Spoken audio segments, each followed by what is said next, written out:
You're probably wondering how to apply the riffs in this first monster lick. What I do is I start off playing arpeggios in the D natural minor scale. It's also called the Aeolian mode. Then I switch to a harmonic minor scale, and that's a more classical sound. So what I do in this first monster lick is play arpeggios switching between those two scales. String skipping tapped arpeggios.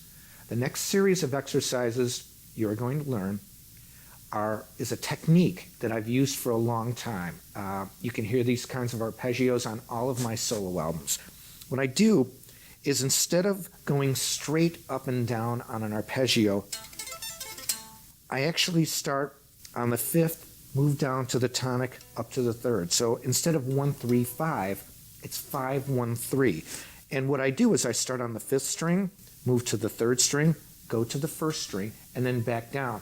So not only are you skipping strings, but the sequence is changed. You're not moving straight up and down in a linear form. The first one is G major 7th.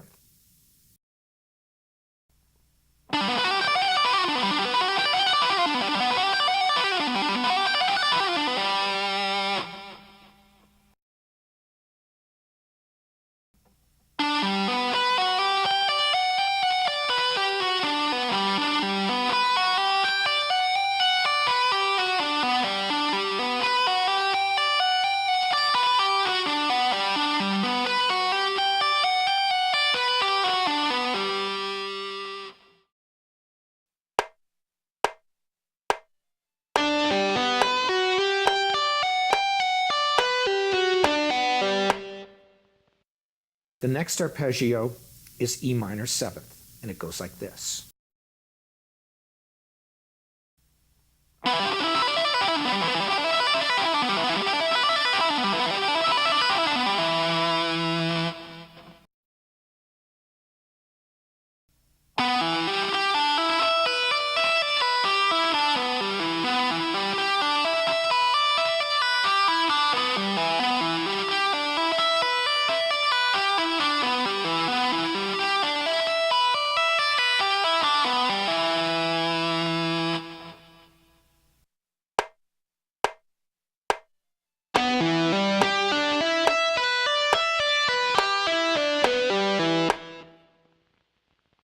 The next arpeggio that I think is very important is a dominant 7th string skipping tapped arpeggio. So what you have already is a major 7th, a minor 7th, and now the dominant 7th. Sounds like this.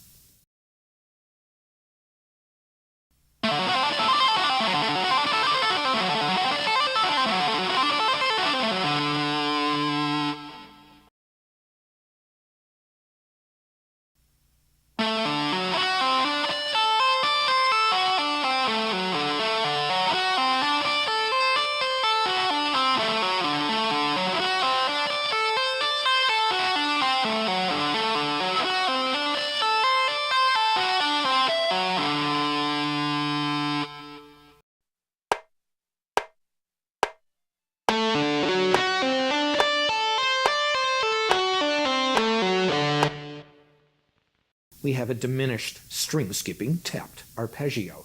Now, what I'm trying to do with these 4 different arpeggios is so you can create a harmonic sequence. For example, if you played all 4 of them in a row, G major 7th, E minor 7th, D 7th, and F sharp diminished, you have a really nice sounding string skipping tapped arpeggio progression. But a diminished arpeggio can also be substituted for the dominant 7th. And this diminished arpeggio sounds like this.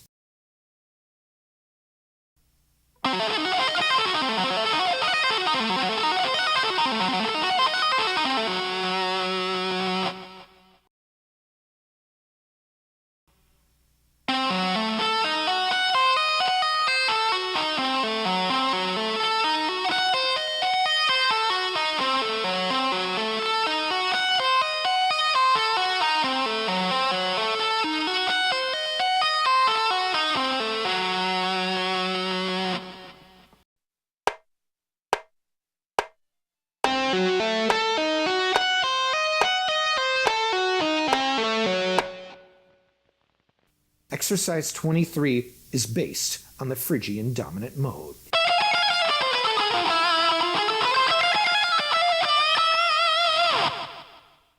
When you hear this sound, it's very neoclassical.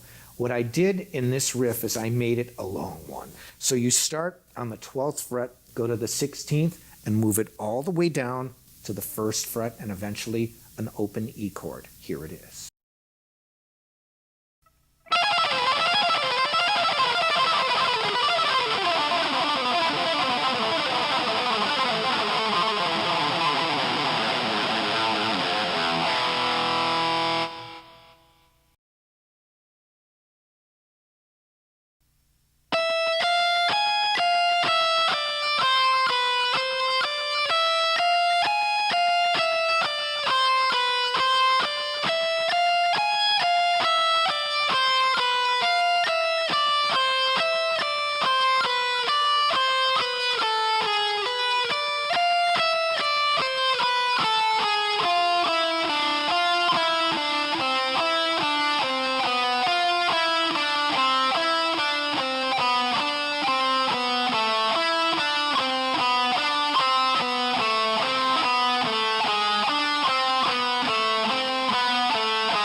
On Monster Lick 2, I use all alternate picking.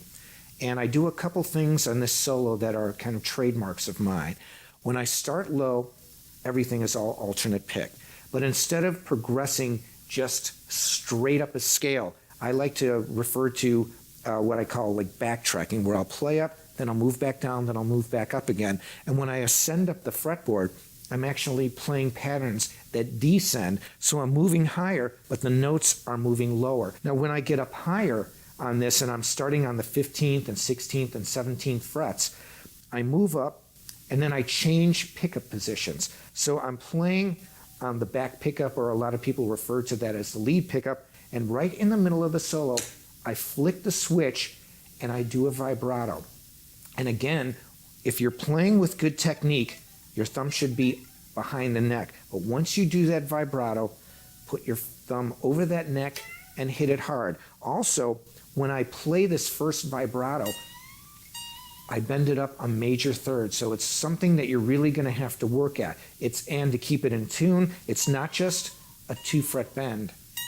You have to bend way up there and then come into another bend. So you're going to get a lot of different techniques on this one Monster Lick.